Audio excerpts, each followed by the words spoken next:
మన vintage collections, Kadambari collections, పూర్ణిమ prints లో ఎంత కొంటే అంత ఉచితం. హాస్పిటల్ ఫెసిలిటీ ఎలా ఉంటుంది అంటే మనకున్న ఇన్ఫ్రాస్ట్రక్చర్ కానీ లేకపోతే మనకున్న టెక్నాలజీ కానీ హాస్పిటల్ వైజ్ చాలా మెడికల్ గా మనకి ఈ మధ్య ప్రతిదీ ఉంటుంది కదా ఇక్కడ. సో అక్కడ ఎలా ఉంటుంది? ఏదైనా ఎమర్జెన్సీ సిచ్యువేషన్? మేము వెళ్ళిన కొత్తలో కొంచెం సఫర్ అయ్యామండి హాస్పిటల్ వైజ్ గా. అంత ఎఫిషియన్స్ డాక్టర్స్ అయితే లేరు.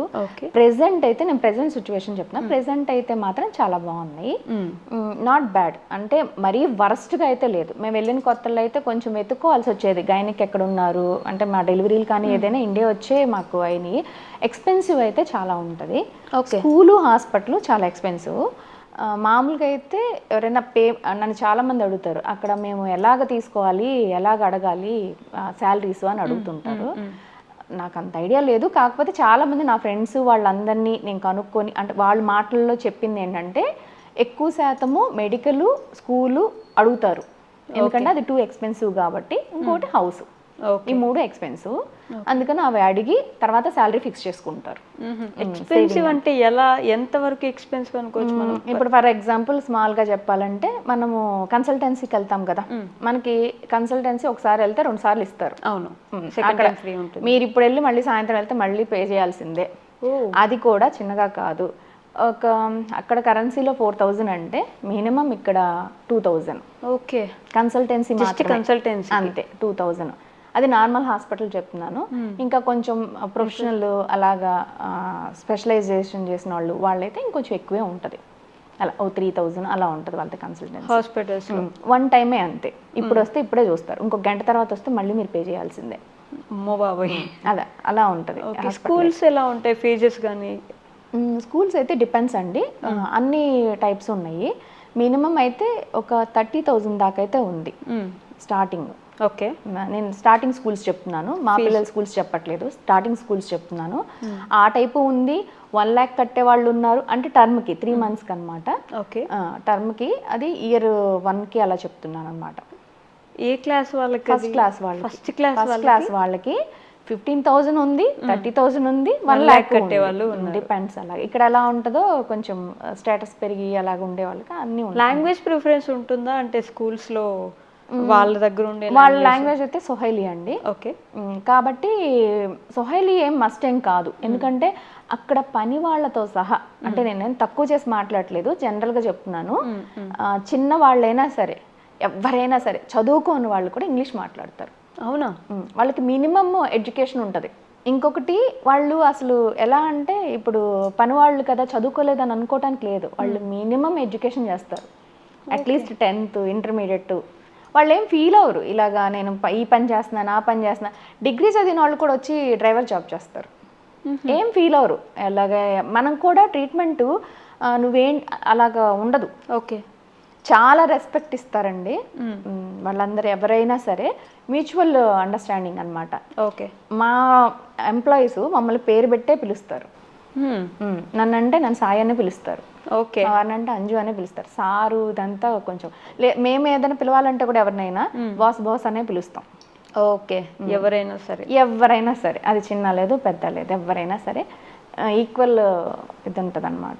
ఓకే, ఈ షాప్స్లో వర్క్ చేసే వాళ్ళ లాంగ్వేజ్ మాట్లాడతారు కదా, ఇంగ్లీష్ మాట్లాడడానికి కొంచెం కష్టపడుతున్నట్టు గమనించాను నేను కొన్ని వీడియోస్లో. ఏం ఉండదండి, 99% ఉండదు. ఓకే, వాళ్ళ లాంగ్వేజ్ మాట్లాడినా మనం మళ్ళీ మనకి అంటే కూరగాయలు వాళ్ళ దగ్గరే తప్పితే మామూలు షాపులకి వెళ్తే మీకు ఆ ప్రాబ్లం రాదు. ఓకే, కూరగాయల దగ్గరికి వెళ్ళినప్పుడు మేము ట్రై చేస్తాం. అంటే కొంచెం మనకు కూడా వాళ్ళ లాంగ్వేజ్ ఇన్ని సంవత్సరాలు ఉండి ఇప్పుడు నేను 20 years ఉన్నానండి. వాళ్ళ లాంగ్వేజ్ మహా అయితే ఏదో వెల్కమ్ ఇలాంటివి ఏదో చెప్తాను తప్పితే ఫ్లూయెంట్గా నేను మాట్లాడను. ఎందుకంటే నాకు అంత ఇప్పుడు మనకి ఛాన్స్ వస్తేనే నేర్చుకుంటాం. అంటే అవసరం, ఛాన్స్ కూడా కదా, అవసరం వస్తే నేర్చుకుంటాం. మాకు అవసరం పడలే. ఓకే, ఇది ఒక 2-3 పదాలు చెప్పండి, మీరు ఏం నేర్చుకున్నారు? కరీబు అంటే వెల్కమ్ అని. కరీబు అంటే వెల్కమ్. కరీబు. అసాంటే అంటే థ్యాంక్స్ అని. అసాంటే మ్యాండేటరీ వర్డ్స్ నేర్చుకున్నారు. అంటే ఇప్పుడు ఎవరైనా వచ్చే మామ అని నేను చాలా వీడియోలో సంపాదిస్తా. నాకు కామెంట్స్ దాని మీద వస్తాయి. మీ మామనా, జెంట్స్ ఆ లేడీస్ అని కాదు. మామ అంటే అమ్మ అని అర్థం అనమాట అక్కడ లాంగ్వేజ్. అది ఎవరినైనా మామ అనే ఎవరినైనా, నన్ను మా పనమ్మాయి మామ అనే పిలుస్తుంది, నేను మామ అనే పిలుస్తాను తన్ని.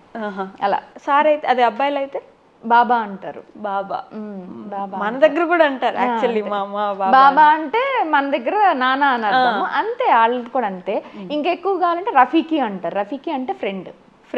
రఫీకి రాఫీకి అని మన దగ్గర ఇప్పుడు కొత్తవి స్టార్ట్ చేశారు. ఈ మధ్య ఆఫ్రికా రీల్ కూడా చేస్తున్నారు కదా చాలా మంది. రీల్ ఫేమస్ అయింది కదా. సో ఎడ్యుకేషన్ వైజ్ మంచి ఎడ్యుకేషన్ ఉంటుంది. క్వాలిటీ ఆఫ్ ఎడ్యుకేషన్ ఎలా ఉంటుంది అనుకోవచ్చు? బాగుంటుందండి. బాగుంటుంది. ఎడ్యుకేషన్ పిల్లలకి అంటే రుద్దరు. రైట్. అంటే బాగా రుద్దరు. ఇది చదవాలి ఇది అలా ఉండదు. ప్రాక్టికల్గా చెప్తారు. ఓకే.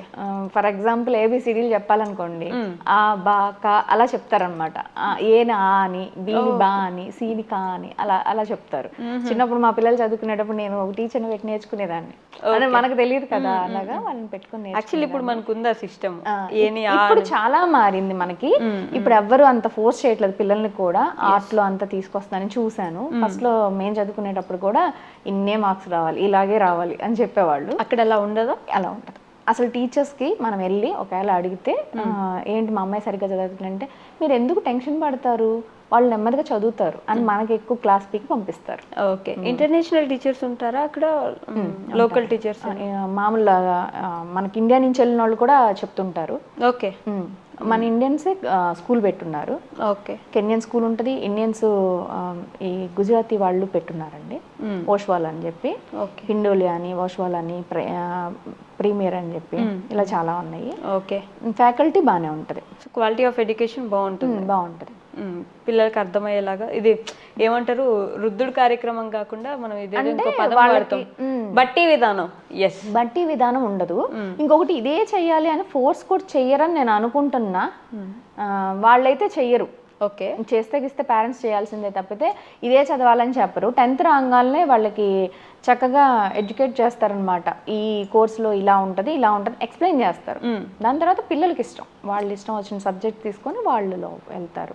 ఓకే. నేను ఇక్కడ చాలా సంవత్సరాలు అయిపోయిందిగా, పెద్ద తెలియదులేండి నాకు ఇక్కడ ఎడ్యుకేషన్ ఎలా ఉందనేది. అక్కడైతే అలా ఉంది ప్రెసెంట్. హైయర్ స్టడీస్ కూడా బాగానే ఉంటాయా? బాగానే ఉంటాయి. జాబ్ అక్కడే చేసుకోవడానికి. అకౌంట్స్కి అయితే బాగుంటుందండి. ఓకే. ఈ సాఫ్ట్వేర్ వాళ్ళకి కొంచెం తక్కువే. ఇప్పుడు కొంచెం పర్లేదు, కానీ ఒకప్పుడైతే సాఫ్ట్వేర్ వాళ్ళకి తక్కువే. మేము వెళ్ళిన కొత్తలో అయితే అసలు సాఫ్ట్వేర్ వాళ్ళు ఎక్కడ కనిపించాం. మా ఫ్రెండ్ సర్కిల్ ఎవరు ఉండేవాళ్ళు కదా, అందరూ అకౌంట్స్, మార్కెటింగ్. అంటే అసలు అక్కడ సాఫ్ట్వేర్ ఆఫీస్లో ఎంఎన్సీ కంపెనీస్ ఏం లేవా?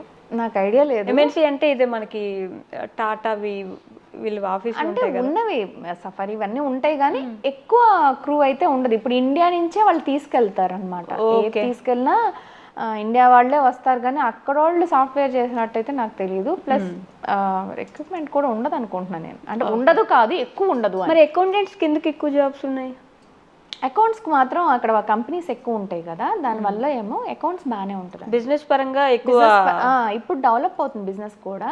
ఓకే. ఒకప్పుడు వీళ్ళందరూ కొంచెం తక్కువే చదువులు అవి, ఎంతవరకు అంటే అంటే డిగ్రీ వరకు ఉండేదేమో మరి.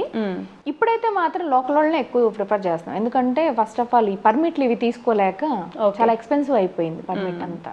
ఓకే. వాళ్ళ కాస్ట్ ఆఫ్ లివింగ్ గురించి తెలుసుకోవాలని మాకు కూడా ఇంట్రెస్ట్ ఉంటుంది. అంటే మన దాన్ని బట్టి ఎప్పుడు ఒక ఇంట్రెస్ట్ ఉంటుంది, వాళ్ళు ఎలా ఉంటున్నారు, వాళ్ళ కాస్ట్ ఆఫ్ లివింగ్ ఏంటి, వాళ్ళ కల్చర్ ఏంటి, వాళ్ళ ఫుడ్ ఏంటి, ఇలాంటి క్వశ్చన్స్ ఎప్పుడు ఉంటాయి కదా. సో కాస్ట్ ఆఫ్ లివింగ్ ఎలా ఉంటుంది? కాస్ట్ ఆఫ్ లివింగ్ చాలా మంది నాకు కూడా మెసేజ్లో అడుగుతుంటారు. ఓకే. మీ ద్వారా ఇప్పుడు చెప్పేస్తా. ఓకే. కాస్ట్ ఆఫ్ లివింగ్ ఇక్కడికి ఒకప్పుడు నేను వెళ్ళిన కొత్తల్లో అయితే కంపేర్ చేసి ఎందుకు చెప్తున్నానంటే అప్పుడు ఎక్కువే ఉండేది. ఓకే. ఆ ఒపీనియన్లోనే ఉన్నారు అందరూ. ప్రెసెంట్ మారింది అని చెప్పడం కోసం నేను కంపేర్ చేస్తాను, నేను అప్పటికి ఇప్పటికి అనేది. అప్పుడు కొంచెం ఎక్కువే అనిపించేది.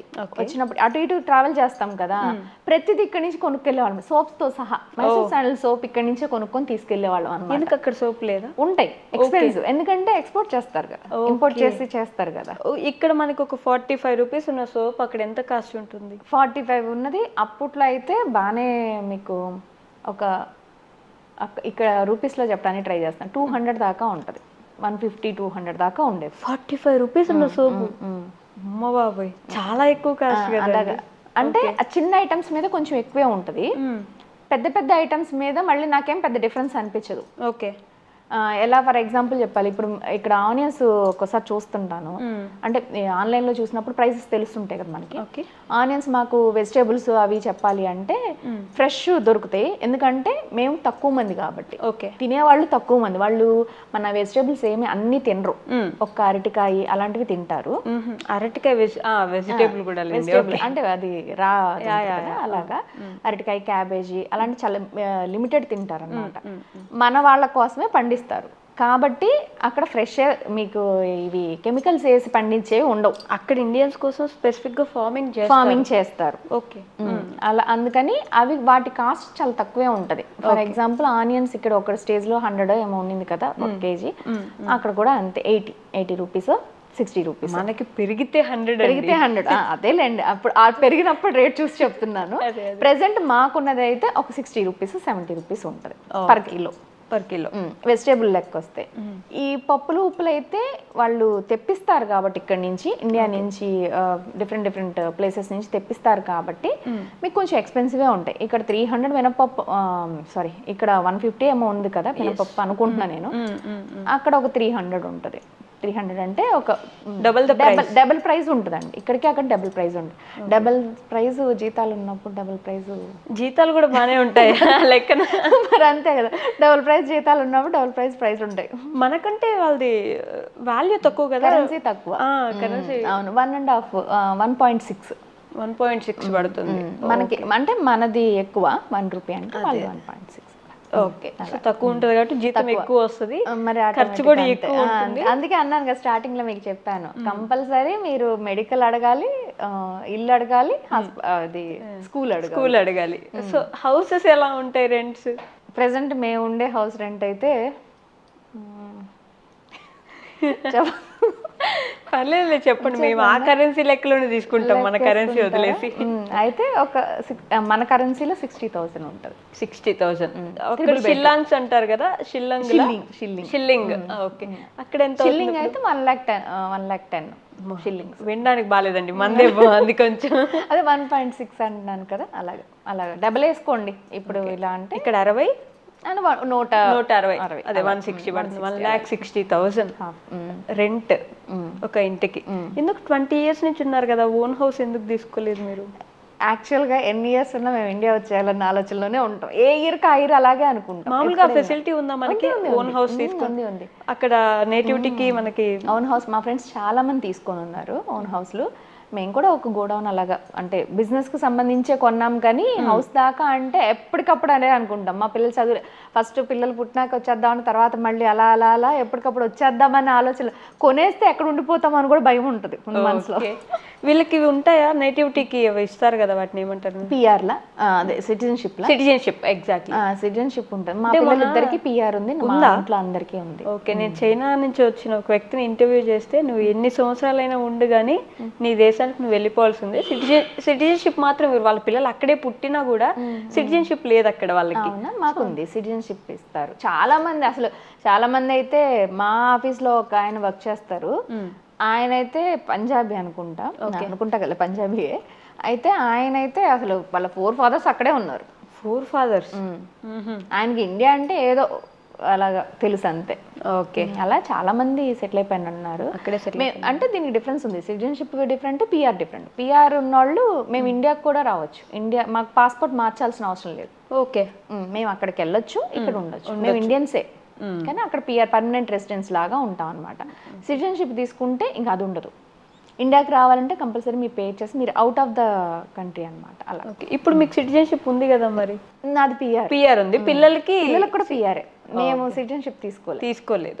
మేము ఎండ్ ఆఫ్ ది డే మేము ఇండియన్స్ ఇక్కడే ఉండాలి. ఫార్మింగ్ ఎలా ఉంటుంది? అంటే మన వ్యవసాయ పరిస్థితులు, వాళ్ళ వ్యవసాయ పరిస్థితులు ఏమైనా డిఫరెన్స్ ఉంటుందా టెక్నాలజీ వైజ్ కానీ మనం వాడేదానికి, అగ్రికల్చర్లో వాళ్ళు వాడేదానికి ఏంటి?